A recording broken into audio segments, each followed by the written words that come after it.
طرح کا کیسا ہے؟ میری اور آپ کی عزت ہے کہ ہم جس علی کو اپنا پہلا امام مانتے ہیں، جی اہل سنت بھی پہلا مانتے ہیں، مگر خلافت باطنی میں پہلا مانتے ہیں۔ میرے سنی بھائی کہتے ہیں کہ علی خلیفہ بلا فصل ہیں، مگر باطنی خلافت، ظاہری خلافت میں چوتھے ہیں، باطنی خلافت میں پہلے ہیں۔ باطنی خلافت کا مطلب یہ ہے، ان کا کہنے کا مطلب یہ، کتابیں لکھ رہے ہیں ہمارے سنی بھائی اس موضوع پر، علماء ان کے، جناب ظہور احمد فیضی صاحب نے بھی پچھلے دنوں کتاب لکھی ہے، لاہور کے سنی عالم ہیں، کہ مولا علی خلیفہ بلا فصل ہیں مگر باطنی، یعنی نبی کی ظاہری حکومت مولا علی کے پاس چوتھے دور میں آئی، مگر نبی کی حقیقی حکومت علی کے پاس چاروں دوروں میں رہی۔ یعنی امت کو اگر رجوع کرنا ہے تو وہ علی سے رجوع کرے گی۔ علی نبی کی جگہ بیٹھنے والے کو کہتے ہیں۔ تو میں اور آپ اگر مولا علی سے اس حوالے سے پیار کر رہے ہیں تو یہ ہمارا حق بنتا ہے۔ میں تو دعوت دے رہا ہوں ان لوگوں کو کہ جو اس بات کی طرف ابھی متوجہ نہیں ہے کہ بالآخر آپ کو متوجہ ہونا ہے اور بالآخر اس دروازے پر آنا ہے۔ ایک اور جملہ ہدیہ کر رہا ہوں ان لوگوں کے لیے جنہیں بالآخر کل آنا ہے۔ مجھے سمجھ میں نہیں آتا علی دنیا میں چوتھے نمبر پر ہے اور آخرت میں پہلے نمبر پر۔ ساری دنیا مانتی ہے اس بات کو، سارا عالم اسلام مانتا ہے کہ آخرت علی کے ہاتھ میں۔ آپ کسے کیا مانتے ہیں مبارک ہو، ہم بھی انہیں مانتے ہیں، لیکن علی علی ہے، مولا کا مقام مولا کا مقام ہے۔ یعنی جنہیں دنیا عالم اسلام معتبر مانتی ہے وہ بھی علی اور اولاد علی سے کہتے ہیں جنت ہمیں دو، جنت علی کے بچوں کے ہاتھ میں، اور وہ تو جنت کی خوشبو بھی نہیں سونگھ سکے گا جس کے دل میں علی کی محبت رہی۔ تھوڑا گردن ہلائیے، بات جا رہی ہے، وہ تو جنت کی خوشبو بھی نہیں سونگھ سکے گا جس کے دل میں علی کی محبت نہیں۔ چلیے کچھ دیر کے لیے اپنے ذہنوں کو لے چلیے کہ جب محشر میں ورود ہوگا مولا علی کا تو کیا عالم ہوگا۔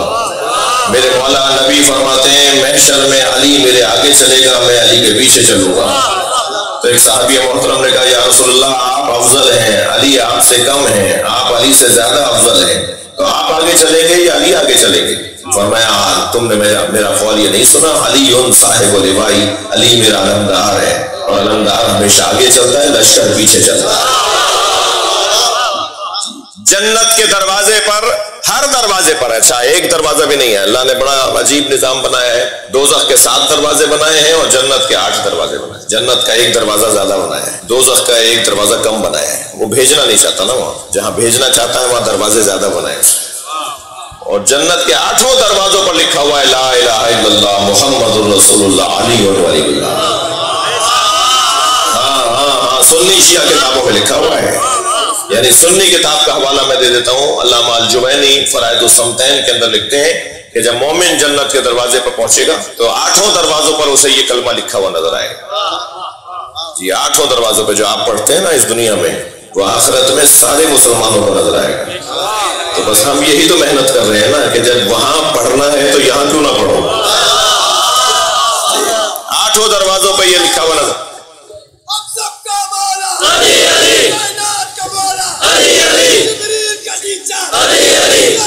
مل کا جواب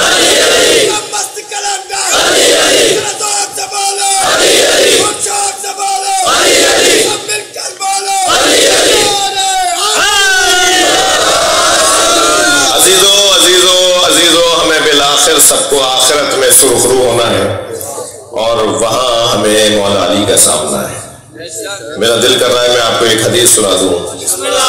آپ کے گھروں کے دروازے پر بھی کنڈی لٹکی ہوئی ہے، بیل لگی ہوئی ہے، جب بیل کا بٹن بجتا ہے دبتا ہے تو اندر ایک آواز آتی ہے۔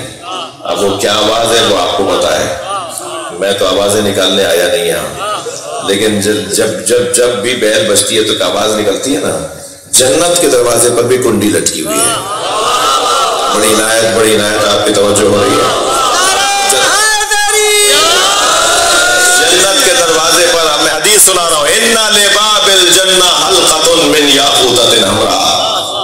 نبی سرکار فرمانے جنت کے دروازے پہ سرخ رنگ کے یاقوت کی کنڈی لٹکی ہوئی ہے، علی صفائح الذہب جو سونے کی تختی پہ جا کے لگتی ہے۔ اذا دقت الحلقہ جب یہ در جنت کی زنجیر کنڈی بجتی ہے، اذا دقت الحلقہ تنت وقالت یا علی یا علی یا علی۔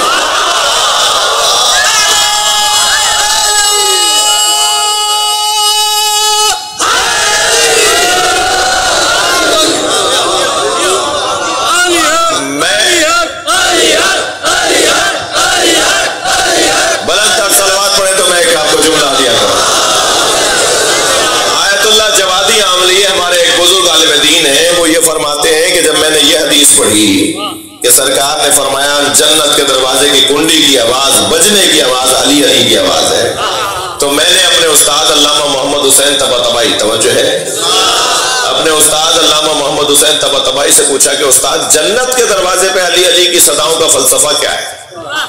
جنت کے دروازے پہ تو اللہ اللہ کی آواز آنی چاہیے، علی علی کی آواز کیوں آ رہی ہے؟ تو میرے استاد محمد حسین طباطبائی نے بے ساختہ فرمایا جس کے گھر جاؤ گے اسی کا تو نام لوگے۔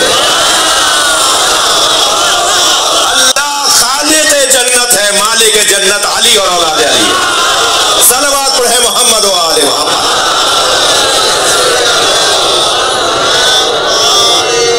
بہت سے لوگوں سے بہت ساری باتیں ہضم نہیں ہوتی، میں ان سے ہمدردی رکھتا ہوں۔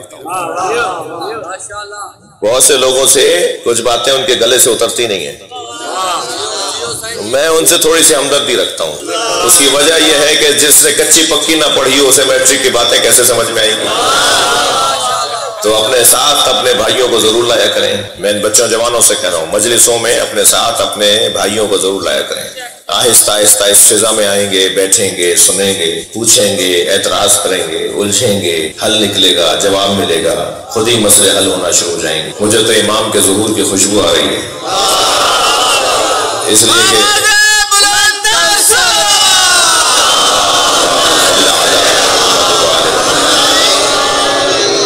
کہ جی امام کے ظہور سے پہلے حقائق کھلنا شروع ہوں گے جو کھلنا شروع ہو گئے ہیں۔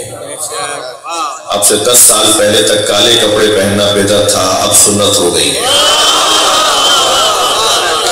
اب سے 10 سال پہلے تک امام حسین پہ رونا بدعت تھا، اب سنت سمجھ میں آ گئی ہے۔ جی بہت ساری چیزیں آپ سے ہاتھ کھول کے نماز پڑھنے کو اب فرما رہے ہیں کہ نہیں، کیونکہ امام مالک نے بھی فرمایا ہے۔ امام مالک کے جو سنی بھائی ہیں جو ان کے فتوے پہ عمل کرتے ہیں وہ ہاتھ کھول کے نماز پڑھتے ہیں، لہٰذا امام مالک کی بات تو سمجھ میں آ گئی، امام مالک کے استاد کی بات بھی تو سمجھو۔ تو یہ آہستہ آہستہ باتیں روشن ہو رہی ہیں۔ میں سنی شیعہ کی تفریق کے لیے نہیں آیا، میں جتنا بڑا شیعہ ہوں اتنا بڑا سنی بھی ہوں، مجھے سنی بھائیوں سے بہت پیار ہے، ہماری جان ہے۔ بات صرف اتنی ہے کہ میں آپ سے گزارش کر رہا ہوں اپنے سنی بچوں سے، سنی شخصیات سے، مسلم اور غیر مسلم شخصیات سے، کہ میری ضرورت ہے علی کو ماننا، علی مولا کی ضرورت نہیں ہے، علی مولا کو مجمع کی ضرورت نہیں ہے۔ یہ کوئی الیکشن تو ہو نہیں رہا کہ اتنے ووٹ پڑیں گے تو مان لیے جائیں گے، یہاں تو جس کو ووٹ نہیں بھی پڑتے وہ بھی مان لیا جاتا ہے، تو یہاں تو ووٹ اور الیکشن کی تو بات ہی نہیں ہے۔ ہماری ضرورت ہے مولا علی، یعنی ہماری ضرورت ہے کہ ہم مولا علی کو مانیں، مولا علی کی ضرورت نہیں ہے کہ ہم انہیں مانیں۔ جتنا میں اس دروازے سے اپنے آپ کو سچا کرتا چلا جاؤں گا اتنی میری قسمت میں اضافہ ہوگا، فائدہ میرا ہے۔ سورہ مبارکہ مائدہ کی 54ویں آیت میں اللہ نے ارشاد فرمایا یا ایھا الذین آمنوا من یرتد منکم عن دینہ، اگر تم میں سے کوئی دین سے پھر گیا فسوف یأتی اللہ بقوم، تو اللہ تمہاری جگہ کسی اور کو لے آئے گا۔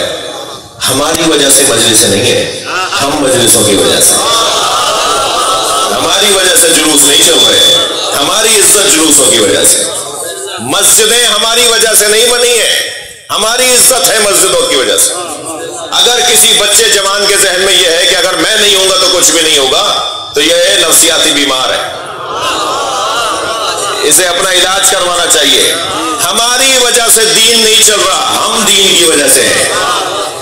یہ مولا حسین کا ذکر ہماری وجہ سے نہیں ہے، ہم سے زیادہ پہلے معتبر لوگ آئے اور ہم سے زیادہ معتبر لوگ بعد میں آئیں گے، ہمارا کوئی کمال نہیں ہے۔ جو لوگ معاف کیجیے گا تھوڑی دیر کے لیے کڑوی بات اگر ہو رہی ہو تو، جو لوگ مسجد امام بارگاہ جلوس عزاداری ماتم نوحہ ماتمی انجمن علم زلجنا ان ساری چیزوں سے جڑ کر اپنے آپ کو سمجھتے ہیں کہ یہ ہماری وجہ سے، وہ اپنی اصلاح کریں، تمہاری وجہ سے نہیں ہے، تمہاری عزت ان کی وجہ سے۔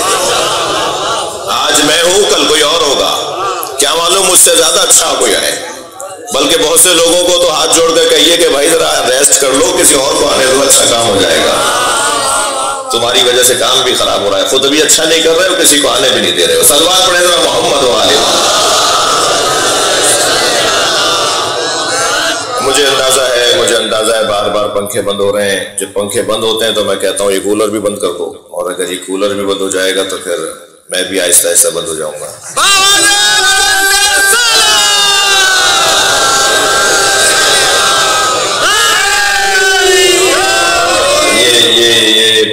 پاکستان میں تو بہرحال یہ ہم ایسے ہی تو رہ رہے ہیں کہ یہ بجلی والوں کی مہربانی ہے کہ کبھی کبھی آ جاتی ہے، یہ تو اکثر اس کا آنے کے اوپر خوشی ہونی چاہیے، جانے پر کوئی ناراضگی نہیں ہے، اصل تو یہ ہے کہ جائے گی، مہربانی یہ ہے کہ آئے گی، بل مگر ہم پورا دیں گے، اور اس بجلی کے بل کے اندر ٹیکس سارے لگ کر آئیں گے، جو کام ہم نے نہیں بھی کیا ہوتا اس کا بھی ٹیکس ہم دیتے ہیں۔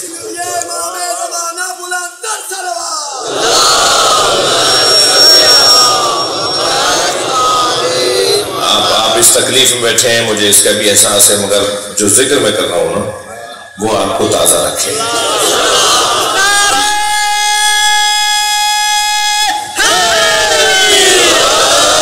بعض جگہ تو پہلو بدلنے کی جگہ بھی نہیں مل رہی، جیسے بیٹھے ہیں ایسے ہی بیٹھے رہیں گے۔ بعض جگہ مجھے نظر آ رہا ہے بدن تکلیف میں ہے مگر روح کو غذا مل رہی ہے، اہل بیت کے ذکر سے روح کو غذا ملتی ہے۔ مولا علی کا نام، تھکے تو نہیں ہے بات کروں، مولا علی کا نام اسم اعظم ہے۔ ایک ایک حاجت تو کم سے کم ابھی سوچنا شروع کر دیجئے، مجھے سنتے بھی رہیے گا، کہیں اور نہیں چلے جائے گا، ایک ایک حاجت ابھی سوچنا شروع کریں۔ میں اپنے اطمینان قلب کے ساتھ مولا کو گواہ بنا کر یہ بشارت دے رہا ہوں، وہ حاجت پوری ہوگی۔ علی مولا کا نام اسم اعظم ہے، مولا علی کا نام اسم اعظم ہے، جو یا علی خلوص دل سے کہے وہ مردے کو بھی زندہ کر سکتا ہے، وہ مٹی کو بھی سونا بنا سکتا ہے، وہ اپنی بگڑی ہوئی تقدیر کو بھی سنوار سکتا ہے۔ میرے مولا کے دروازے پر حضرت ابو ذر غفاری، مقداد، سلمان یہ اکثر آ کر مولا سے اپنی حاجتوں کو بیان کرتے تھے۔ ایک دن مقداد نے آ کر کہا مولا میرے گھر میں فاقے ہیں، مولا نے فرمایا صبر کرو، کہا مولا میرے گھر میں میری 2 بیوہ بہنوں کے بچے بھی ہیں، میرے اپنے بچے بھی ہیں، متعلقین بہت زیادہ ہیں، کھانے کو ہمارے گھر میں نہیں ہے۔ جیسے ہی مقداد نے کہا نا تو مولا نے ایک مٹی کے ڈھیلے کی طرف اشارہ کیا، یہ مٹی کا ڈھیلا اٹھا کر لاؤ۔ مقداد وہ مٹی کا ڈھیلا اٹھا کر لے کر آئے، مولا نے فرمایا اس پہ کہو یا علی، تھوڑی گردن ہلائیے گا بات جا رہی ہو۔ مقداد نے مٹی کے ڈھیلے پہ کہا یا علی، وہ مٹی سونے میں تبدیل ہو گئی۔ مولا ہی تو سونا ہو گئی۔ حضرت فرمایا جاؤ اسے فروخت کرو، جا کے گھر میں اپنے بچوں کے لیے کھانے پانی کا انتظام کرو، اپنے گھر میں راشن ڈلواؤ۔ مقداد نے اس سونے کے ڈلے کو، جو مٹی کا ڈلا تھا، اسے ایک پتھر سے توڑنا شروع کیا، اس کے ٹکڑے ٹکڑے کیے، چھوٹا سا ٹکڑا اٹھایا باقی چھوڑ دیا، اور مولا کو سلام کر کے جانے لگے۔ جا رہے تھے کہ مولا کی آواز آئی مقداد کہاں جا رہے ہو؟ مڑ کر دیکھا مولا میں نے آپ نے مجھے دیا میں لے کر جا رہا ہوں۔ کہیں سونا چھوڑ کے جا رہے ہو؟ کہ مولا آج کے لیے کافی ہے۔ جی علی کا چاہنے والا کیسا ہوتا ہے؟ میرے مولا نے فرمایا مقداد لے جاؤ، کل کے کام آئے گا۔ جملہ سنے ایک شیعہ کا جملہ کیسا ہونا چاہیے؟ مقداد نے کہا مولا کل کی فکر وہ کرے جس کے پاس آپ جیسا مولا نہ ہو۔ سبحان اللہ۔ جی اس سخی مولا کے ماننے والے جو اسم اعظم ہے۔ آپ کی سماعتیں اب تھوڑی سی میرے ساتھ آئی ہیں، مجھے یاد نہیں آ رہا دربیلو پہلی دفعہ آیا ہوں، 2000 آیا ہوں ایک دفعہ، مجھے ایسا یاد ہے، کچھ یاد ہے کہ حاضر ہوا تھا، مگر شاید یہ جگہ نہیں تھی وہ۔ اچھا جی ہاں، ڈاکٹر صاحب کے ہاں، ڈاکٹر صاحب کے آیا تھا۔ جی ایک صلوات عطیہ کریں مرحومین کی مغفرت۔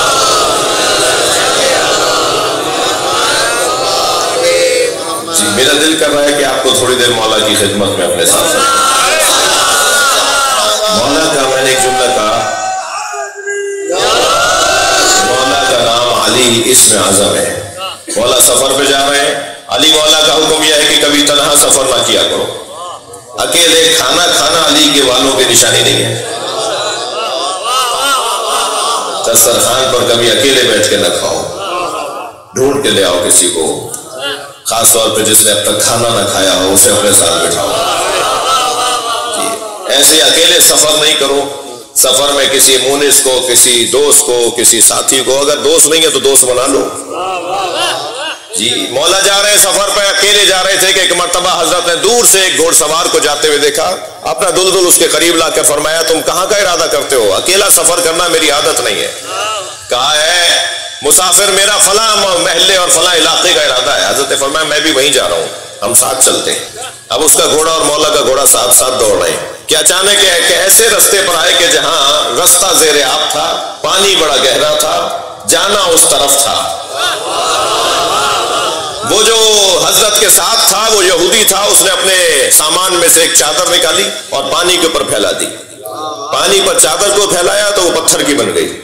اپنا گھوڑا اس طرف لے جا کر چادر کو کھینچا، وہ پتھر دوبارہ چادر بن گئے۔ تو مولا کو آواز دے کر کہنے لگا میرے پاس تو اسم اعظم ہے، آپ کیسے آئیں گے؟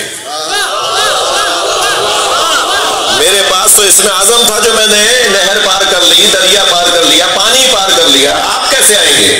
مولا نے اپنے دلدل کی گردن پر ہاتھ پھیرتے ہوئے فرمایا تم پانی پہ چل کے جاؤ گے۔ اپنے گھوڑے سے فرمایا تم پانی پہ چل کے جاؤ گے۔ اب گھوڑا پانی پہ چلتا ہوا جب اس طرف آیا تو یہ تعجب سے کہنے لگا میرے پاس تو اسم اعظم تھا اس لیے میں یہاں گیا، آپ کے پاس کیا ہے؟ حضرت نے فرمایا وہ اسم اعظم تیرے پاس کیا ہے؟ کہنے لگا مجھے بتانے کی اجازت نہیں ہے، آپ مسافر ہیں اور میرے سفر میں ساتھی ہیں، تو میں اتنا بتا دیتا ہوں آخری نبی کے وسیع کا نام۔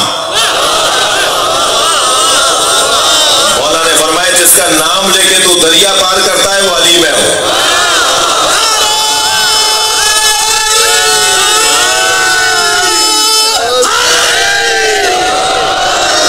اسم اعظم ہے، اسی یا علی سے مقداد اپنی قسمت سنوارتے ہیں، سلمان اپنا مقدر بناتے ہیں، مالک اشتر علیہ السلام ہو جاتے ہیں اسی یا علی مدد سے۔ اور میں اور آپ بھی عزیزو اس وقت